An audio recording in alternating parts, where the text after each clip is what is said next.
Chapter 4: The Value of Suffering. In the closing months of 1944, after almost a decade of war, the tide was turning against Japan. Their economy was floundering, their military oars stretched across half of Asia, and the territories they had won throughout the Pacific were now toppling like dominoes to US forces. Defeat seemed inevitable. On December 26, 1944, Second Lieutenant Hiro Onada of the Japanese Imperial Army was deployed to the small island of Lubang in the Philippines. His orders were to slow the United States' progress as much as possible, to stand and fight at all costs, and to never surrender. Both he and his commander knew it was essentially a suicide mission. In February 1945, the Americans arrived on Lubang and took the island with overwhelming forces. Within days, most of the Japanese soldiers had either surrendered or been killed, but Onada and three of his men managed to hide in the jungle. From there, they began a guerrilla warfare campaign against the US forces and the local population, attacking supply lines, shooting at stray soldiers, and interfering with the American forces in any way that they could. That August, half a year later, the United States dropped atomic bombs on the cities of Hiroshima and Nagasaki. Japan surrendered, and the deadliest war in human history came to its dramatic conclusion. However, thousands of Japanese soldiers were still scattered among the Pacific Isles, and most, like Onada, were hiding in the jungle, unaware that the war was over. These hold out continued to fight and pillage as they had before. This was a real problem for rebuilding Eastern Asia after the war, and the governments agreed something must be done. The US military, in conjunction with the Japanese government, dropped thousands of leaflets throughout the Pacific region announcing that the war was over and it was time for everyone to go home. Onada and his men, like many others, found and read these leaflets, but unlike most of the others, Onada decided that they were fake, a trap set by American forces to get the guerrilla fighters to show themselves. Onada burned the leaflets, and he and his men stayed hidden and continued to fight. 5 years went by. The leaflet had stopped. The most of the American forces had long since gone home. The local population on New Bang attempted to return to their normal lives of farming and fishing. Yet there was Hiro Onada and his merry men, still shooting at the farmers, burning their crops, stealing their livestock, and murdering locals who wandered too far into the jungle. The Philippine government then took to drawing up new flyers and spreading them out across the jungle. Came out, they said the war is over, you lost. But these two were ignored. In 1952, the Japanese government made one final effort to draw the last remaining soldiers out of the hidden throughout the Pacific. This time, letters and pictures from the missing soldiers' families were airdropped along with a personal note from the emperor himself. Once again, Onada refused to believe that the information was real.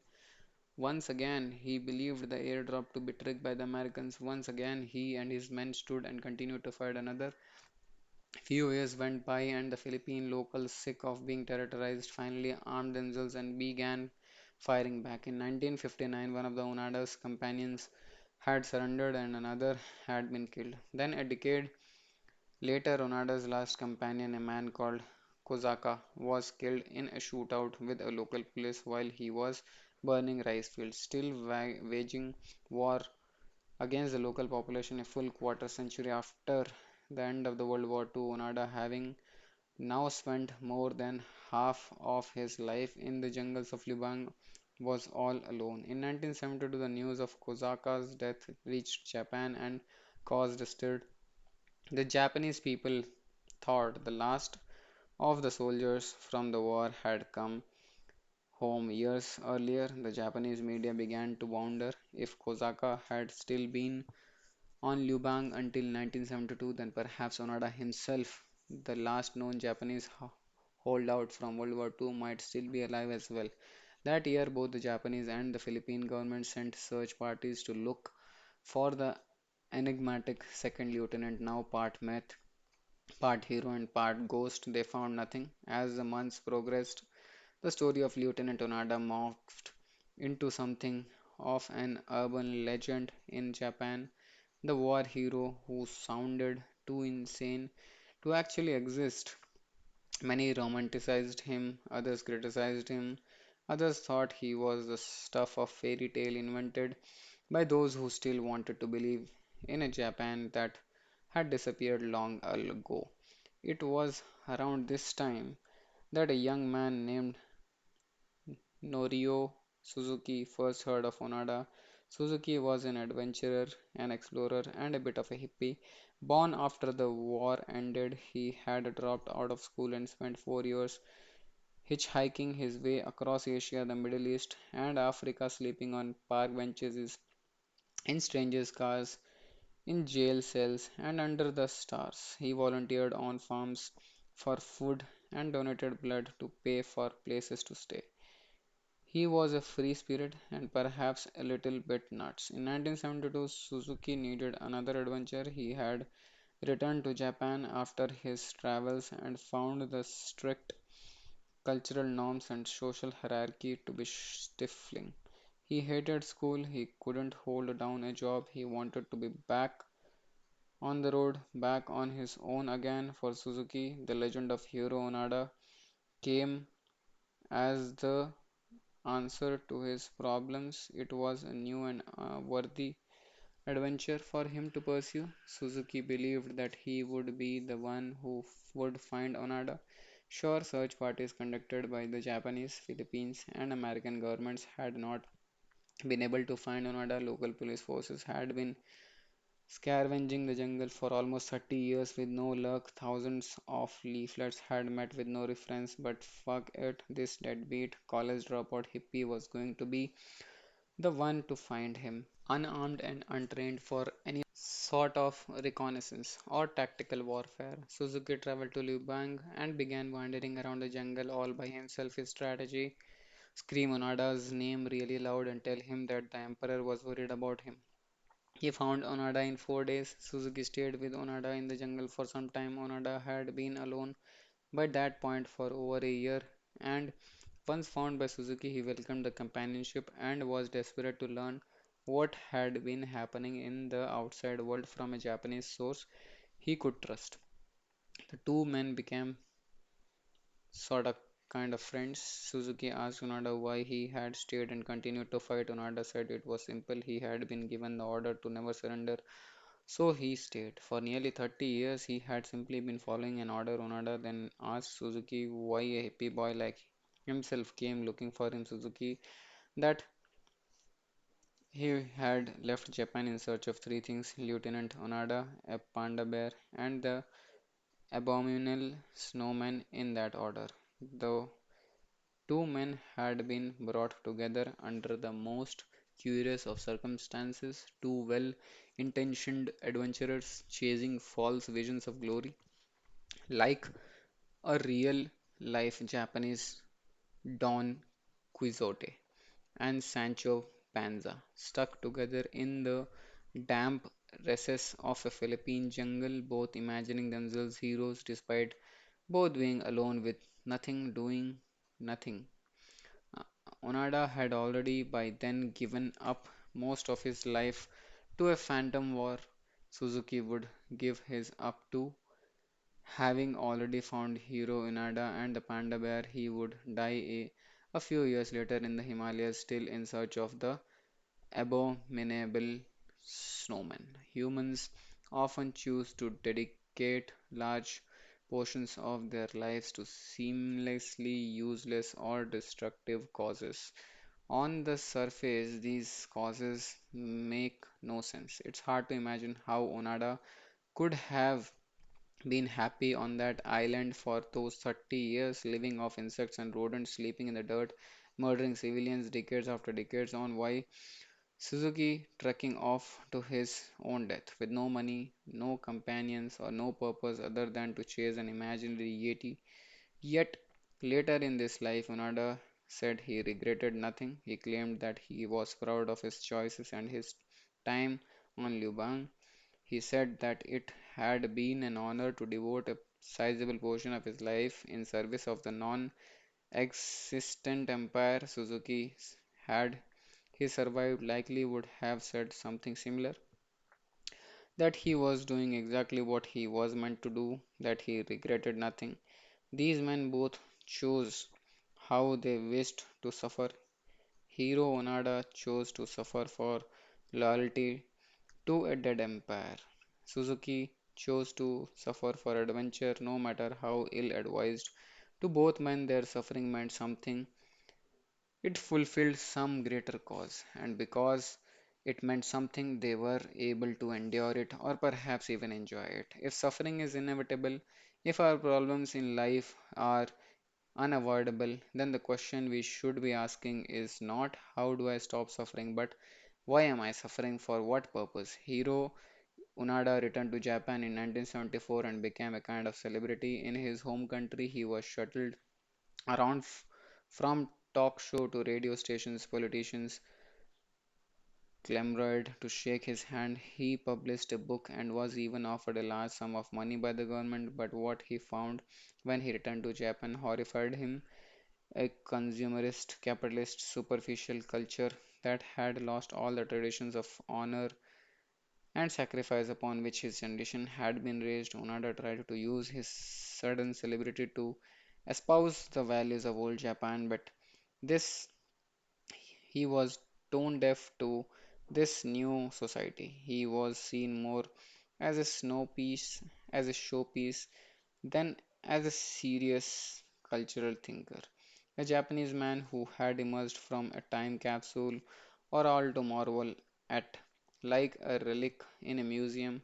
And in the irony of ironies, Onada became far more depressed than he had ever been in the jungle for all those years. At least in the jungle, his life had stood for something.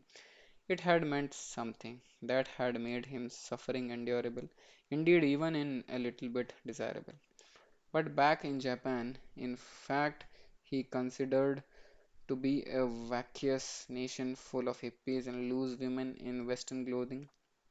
He was confronted with the unavoidable truth that his fighting had meant nothing. The Japan he had lived and fought for no reason existed, and the weight of this realization pierced him in a way that no bullet ever had. Because his suffering had meant nothing, it suddenly became realized and true. 30 years wasted. And so in 1980, Onada packed up and moved to Brazil, where he remained until he died. The self awareness is like an onion. There are multiple layers to it, and the more you peel them back, the more likely you are going to start crying at inappropriate times. Let's say the first layer of self awareness onion is a simple understanding of one's emotions.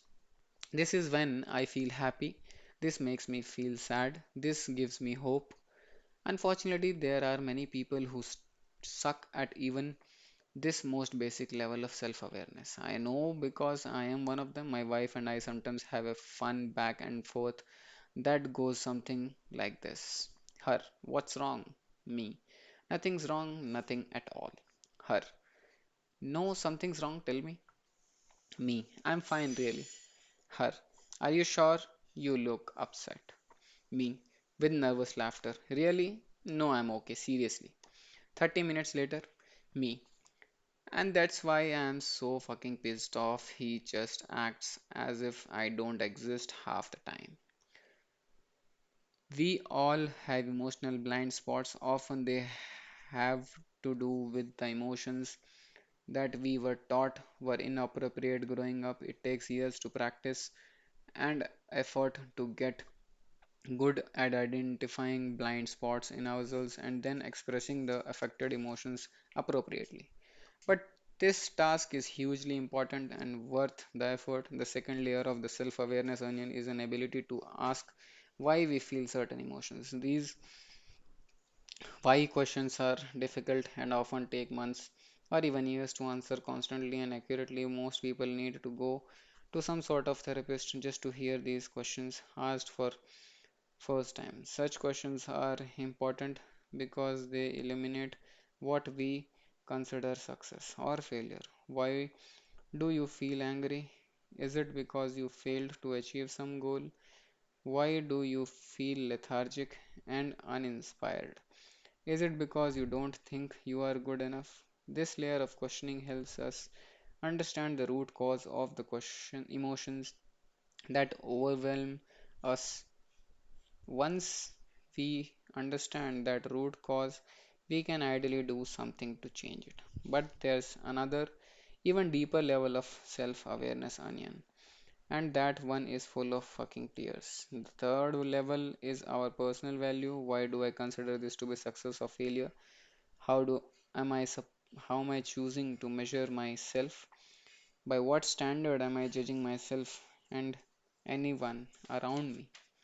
This level, which takes constant questioning and effort, is incredibly difficult to reach. But it's the most important because our values determine the nature of our problems, and the nature of our problems determines the quality of our lives. Values underlie everything we are and do. If what we value is unhelpful, if what we consider success failure is poorly chosen, then everything based upon those values, the thoughts, the emotions, the day to day feelings will all be out of whack. Everything we think and feel about a situation ultimately comes back to how valuable we perceive it to be. Most people are horrible at answering these why questions accurately, and this prevents them from achieving a deeper knowledge of their own values. Sure, they may say they value honesty and a true friend, but then they turn around and lie about you behind your back to make themselves feel better. People may perceive that they feel lonely, but when they ask themselves why they feel lonely, they tend to come up with a way to blame others. Everyone else is mean, and no one is cool or smart enough to understand them. Others, they further avoid their problem instead of seeking to solve it.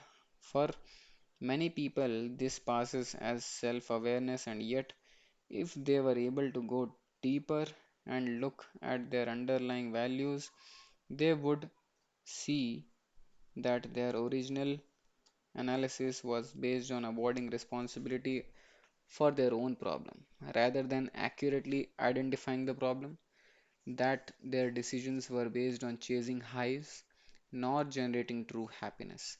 Most self help gurus ignore this deeper level of self awareness as well. They take people who are miserable because they want to be rich and then give them all sort of advice on how to make more money, all the while ignoring important values based questions. Why do you feel such a need to be rich in the first place?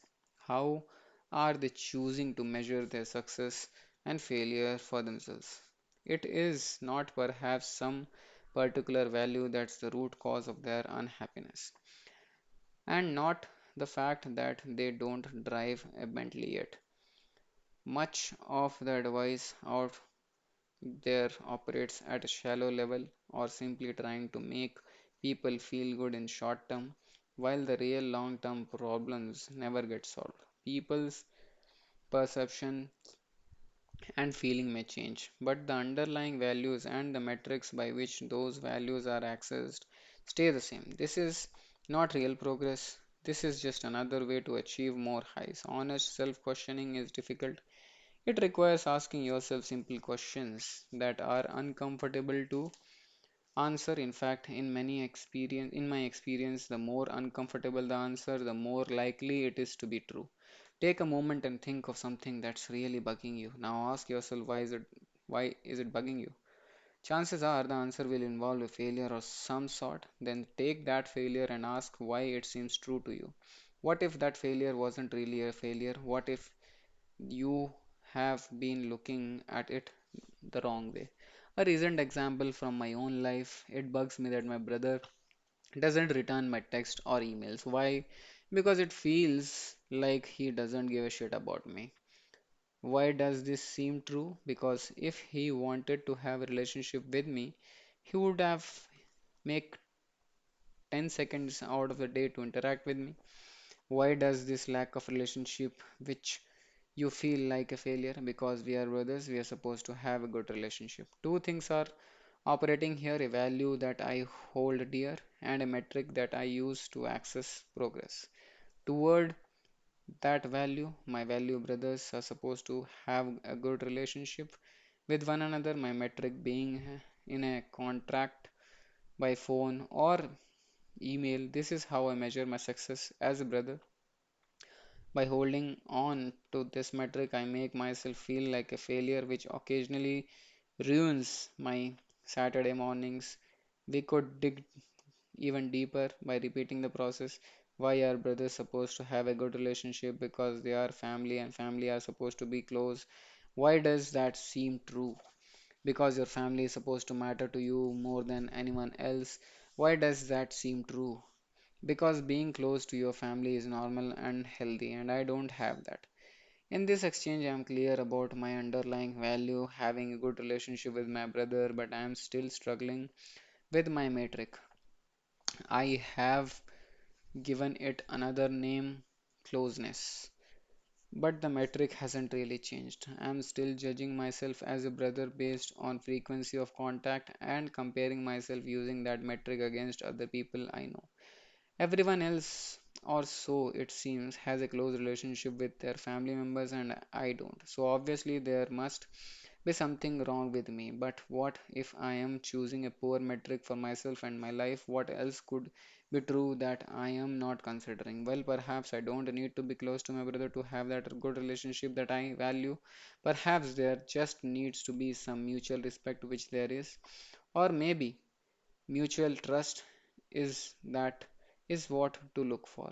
And it's there. Perhaps these metrics would be better assessments of brotherhood than how many text messages he and I exchange. This clearly makes sense. It feels true for me, but it still fucking hurts that my brother and I aren't close, and there's no positive way to spin it. There's no secret way to glorify myself through this knowledge. Sometimes brothers, even brothers who love each other, don't have close relationships, and that's fine. It's hard to accept at first, but that's fine. What is objectively true about your situation is not as important as how you come to see the situation, how you choose to measure it and value it. Problems may be inevitable, but the meaning of each problem is not. We get to control what our problems mean based on how we choose to think about them, the standard by which we choose to measure them. Rockstar problems. In 1983, a talented young guitarist was kicked out of his band in the worst possible way. The band had just been signed to a record deal and they were about to record their first album, but a couple of days before recording began, the band showed the guitarist the door. No warning, no discussion, no dramatic blowout. They literally woke him up one day by handing him a bus ticket home. As he sat on the bus back to Los Angeles from New York, the guitarist kept asking himself, how did this happen? What did I do wrong? What will I do now? Record contracts didn't exactly fall out of the sky, especially for raucous upstart metal bands. Had he missed this one and only shot? But by the time the bus hit LA, the guitarist had gotten over his self-pity and had vowed to start a new band. He decided that his new band would be so successful that his old band would forever regret their decision. He would become so famous that they would be subjected to decades of seeing him on TV, hearing him on radio, seeing posters of him in the streets and pictures of him in the magazine. They would be flipping burgers somewhere, loading vans from their shitty club gig, fat and drunk, and there with their ugly wives, and he would be rocking out in the front of the stadium crowds live on television. He would bathe in the tears of his betrayers, each tear wiped dry by a crisp, clean $100 bill. And so the guitarist worked as if possessed by a musical demon. He spent months recruiting the best musicians he could find, far better musicians than his previous bandmates. He wrote dozens of songs and practiced religiously. His seething anger fueled his ambition. Revenge became his muse. Within a couple years, his new band had signed a record deal of their own, and a year after that, their first record would go gold. The guitarist named was Dave Mustaine. and the new band he formed was the legendary heavy metal band Megadeth. Megadeth would go on to sell over 25 million albums and tour the world many times over. Today, Mustaine is considered one of the most brilliant and influential musicians in the history of heavy metal music. Unfortunately, the band he was kicked out of was Metallica, which has sold over 180 million albums worldwide. Metallica is considered by many to be one of the greatest rock bands of all time, and because of this, in a rare intimate interview in 2003, a tearful Mustaine admitted that he couldn't help but still consider himself a failure despite all that he had accomplished. In his mind, he would always be the guy who got dumped out of Metallica. We are apes, we think we are all sophisticated with our toaster ovens and designer footwears.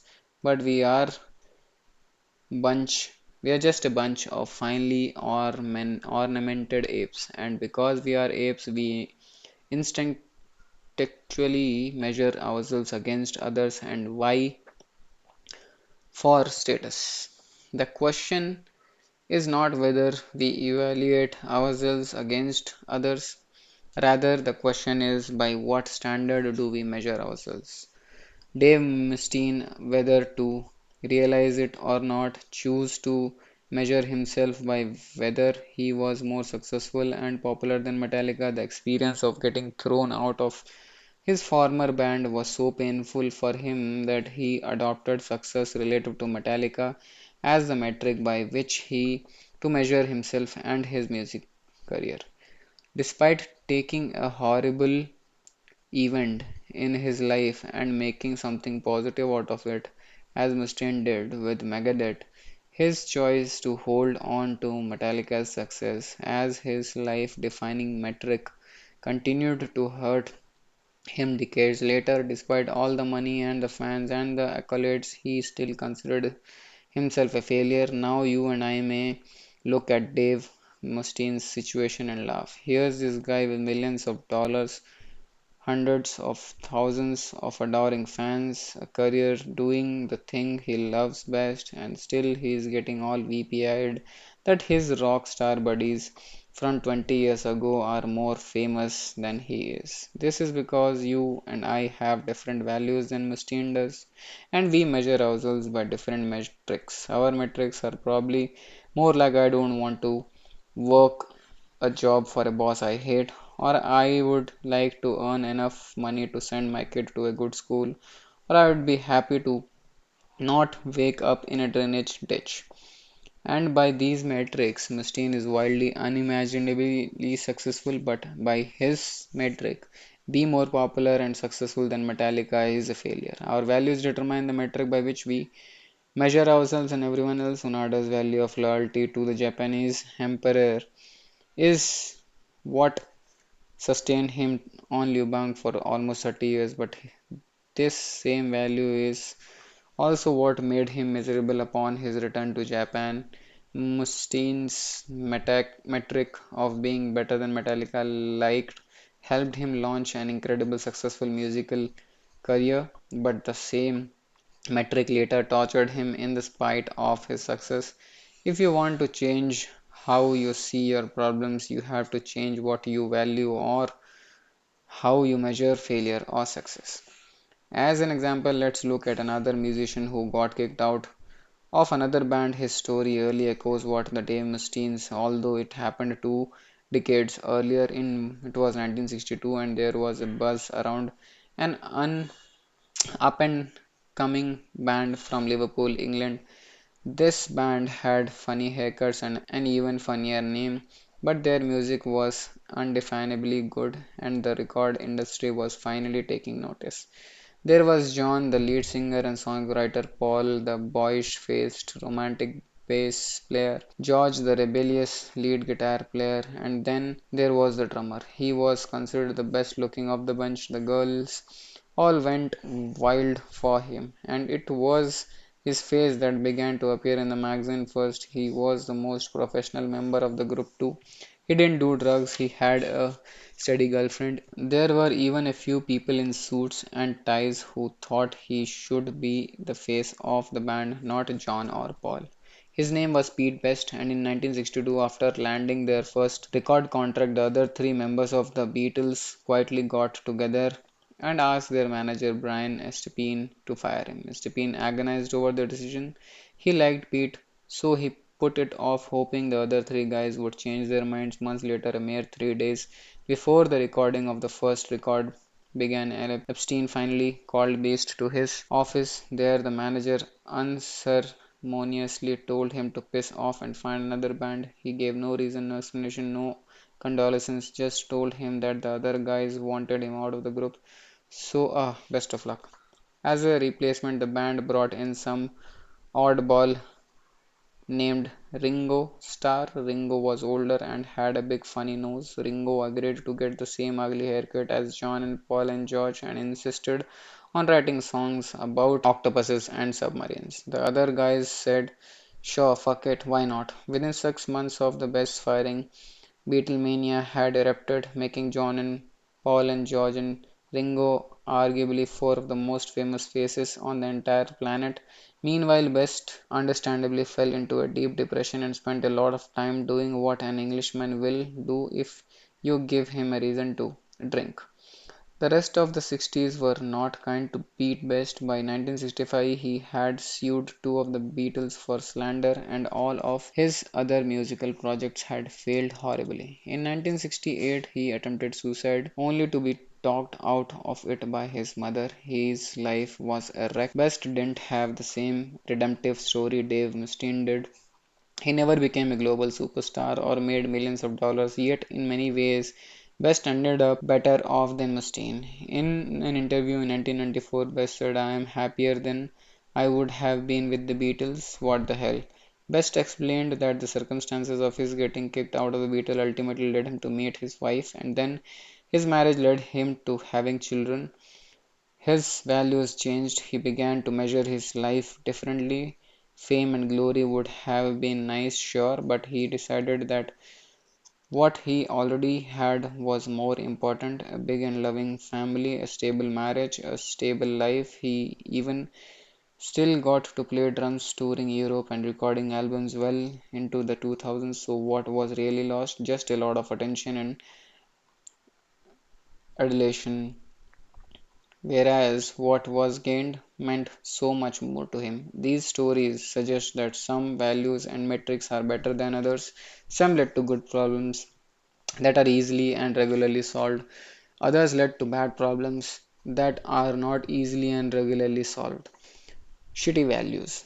There are a handful of common values that create really poor problems for people, problems that can hardly be solved. So let's go over some of them quickly. Pleasure. Pleasure is great, but it's horrible value to prioritize your life around. Ask any drug addict how his pursuit of pleasure turned out.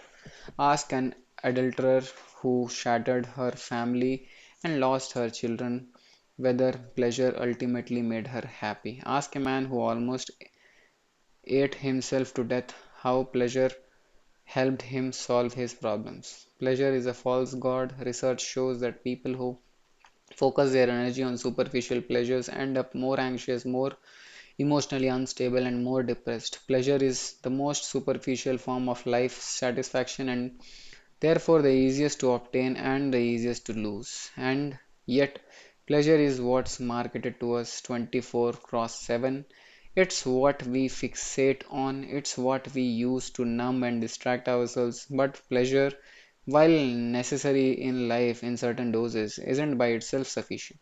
Pleasure is not the cause of happiness, rather, it is the effect. If you get the other stuff right, the other values and metrics, then pleasure will naturally occur as a byproduct to material success.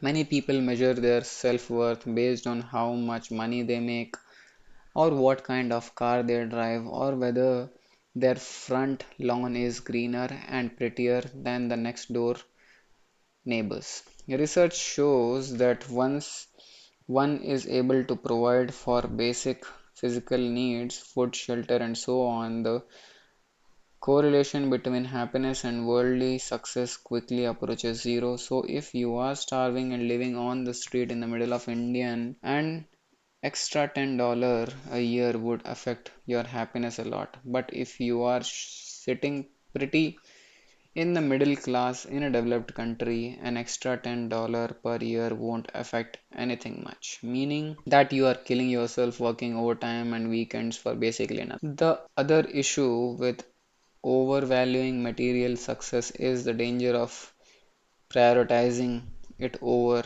other values, such as honesty, non-violence, and compassion. When people measure themselves not by their behavior but by the status symbol they are able to collect, then not only are they shallow, but they are probably assholes as well. Always being right. Our brains are inefficient machines. We consistently make poor assumptions, misjudge probabilities, misremember facts, give it to cognitive biases, and make decisions based on our emotional whims. As humans, we are wrong pretty much constantly. So, if your metric or life success is to be right, well, you are going to have a difficult time rationalizing all of that bullshit to yourself. The fact is, people who base their self worth on being right about everything prevent themselves from learning from their mistakes. They lack the ability to take on new perspectives and empathize with others. They close themselves off to new and important information. It's far more helpful to assume that you are ignorant and don't know a whole lot. This keeps you unattached to superstitious or poorly informed beliefs and promotes a constant state of learning and growth. Staying positive. Then there are those who measure their lives by the ability to be positive about, well, pretty much everything. Lost your job? Great. That's an opportunity to explore your passion. Husband cheated on you with your sister? Well, at least you are learning what you really mean to the people around you. Child dying of throat cancer? At least you don't have to pay for college anymore. While there is something to be said for something on the sunny side of life, the truth is sometimes life sucks, and the healthiest thing you can do is to admit it. Denying negative emotions leads to experiencing deeper and more prolonged negative emotions and emotional dysfunctional. Constant positivity is a form of avoidance, not a valid solution to life's problems. Problems which, by the way, if you are choosing the right value and metrics, should be invigorating you and motivating you. It's simple, really. Things go wrong, people upset us, accidents happen. These things make us feel like shit, and that's fine. Negative emotions are a necessary component of emotional health. To deny that negativity is to perpetuate problems rather than solve themselves. The trick with the negative emotions is to express them in a socially acceptable and healthy manner and express them in a way that align with your values. Simple example, a value of mine is non-violence. Therefore, when I get mad at somebody, I express that anger, but I also make a point of not punching them in the face. Radical idea, I know, but the anger is not the problem. Anger is natural, anger is a part of life, anger is arguably quite healthy in many situations. Remember, emotions are just feedback. See, it's the punching people in the face that's the problem, not the anger. The anger is merely the messenger for my fist in your face. Don't blame the messenger, blame my fist on your face or your face. When we force ourselves to stay positive at all the times, we deny the existence of our life's problems, and when we deny our problems, we rob ourselves of the chance to solve them and generate happiness. Problems add a sense of meaning and importance to our lives, thus, to duck our problems is to lead a meaningless, even if supposedly pleasant, existence. In the long run, completing a marathon makes us happier than eating a chocolate cake. Raising a child makes us happier than beating a video game. Starting a small business with friends while struggling to make ends meet makes us happier than buying a new computer. These activities are stressful, arduous, and often unpleasant. They also require withstanding problem after problem. Yet, they are some of the most meaningful moments and joyous things we will ever do. They involve pain, struggle, even anger and despair. Yet, once they are accomplished, we look back and get all misty eyed telling our grandkids about them. As Frood once said, one day in retrospect, the years of struggle will strike you as the most beautiful. This is why those values, pleasure, material success, always being right, staying positive, are core ideals for a person's life. Some of the greatest moments of one's life are not pleasant, not stressful, not known, and not positive. The point is to nail down some good values and metrics, and pleasure and success will naturally emerge as a result. These things are side effects of good values. By themselves, they are empty highs. Defining good and bad values. Good values are reality based, socially constructive, and immediate and controllable. Bad values are superstitious, socially destructive, and not immediate or controllable. Honesty is a good value because it's something you have complete control over. It reflects reality and it benefits others, even if it's sometimes unpleasant. Popularity or the on the Popularity, on the other hand, is a bad value if that's your value, and if your metric is being the most popular guy girl at the dance party, much of what happens will be out of your control. You don't know who else will be at the event, and you probably won't know who half those people are. Second, the value metric isn't based on reality. You may feel popular or unpopular when in fact you have no fucking clue what anybody else really thinks about you. Side note, as a rule, people who are terrified of what others think about them are actually terrified of all the shitty things they think about themselves being reflected back at them. Some examples of good, healthy values: honesty, innovation, vulnerability, standing up for someone, standing up for oneself, standing up for others, self respect, curiosity, charity, humility, creativity. Some examples of bad, unhealthy values: dominance through manipulation or violence, indiscriminate fucking, feeling good all the time, always being the center of attention, not being alone, being liked by everybody, being rich for the sake of being rich, sacrificing small animals to the pagan gods. You'll notice that good, healthy values are achieved internally.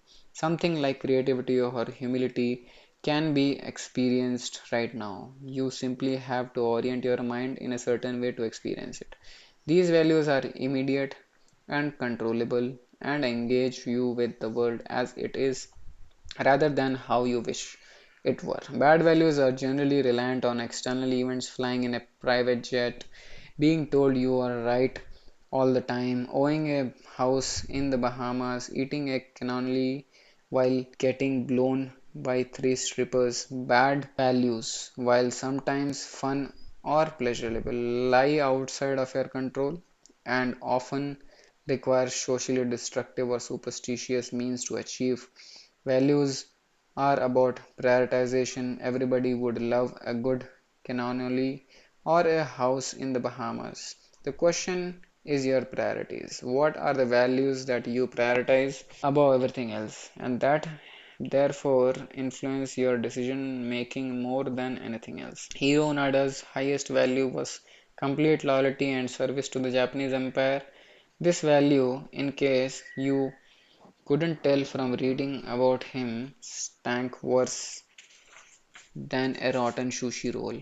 It created really shitty problems for Hiro. Namely, he got stuck on a remote island where he lived off bugs and worms for 30 years. Oh, and he felt compelled to murder innocent civilians too. So, despite the fact that Hiro saw himself as a success, and despite the fact he lived up to his metric, I think he can We can all agree that his life really sucked. None of the world trade shoes with him given the opportunity, nor would we commend his actions. Dave Mustaine achieved great fame and glory and felt like a failure anyway. This is because he had adopted a crappy value based on some arbitrary comparison to the success of others. This value gave him awful problems such as I need to sell 150 million more records, then everything will be great, and my next tour needs to be nothing but stadiums. Problems he thought he needed to solve in order to be happy. It's no surprise that he wasn't. On the contrary, Pete Best pulled a switcheroo. Despite being depressed and distraught by getting kicked off the Beatles as he grew older, he learned to reprioritize what he cared about and was able to measure his life in a new light. Because of this, Best grew into a happy and healthy old man with an easy life and great family, things that ironically the four Beatles would spend decades struggling to achieve or maintain. When we have poor values, that is, poor standards we set for ourselves and others, we are essentially giving fucks about the things that don't matter, things that in fact make our lives worse.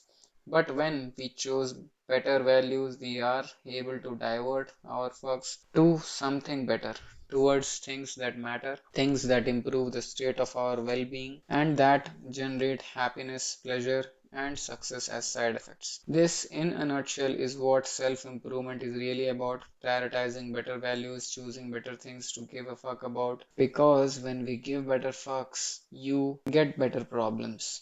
And when you get better problems, you get a better life. The rest of this book is dedicated to five counterintuitive values that I believe are the most beneficial values one can adopt. All follow the backwards law we talked about earlier, in that they are negative. All require confronting deeper problems rather than avoiding them through highs. These five values are both unconventional and uncomfortable, but to me they are life changing. The first, which we will look at in the next chapter, is the radical form of responsibility, taking responsibility for everything that occurs in your life, regardless of who's at fault. The second is uncertainty, the acknowledgement of your own ignorance and the cultivation of constant doubt is your own belief. The next is failure, the willingness to discover your own flaws and mistakes so that they may be improved upon. The fourth is rejection, the ability to both say and hear no, thus clearly defining what you will and will not accept in your life. The final value is the contemplation of one's own mortality. This one is crucial because paying vigilant attention to one's own death is perhaps the only thing capable of helping us keep all our others' values in proper perspective.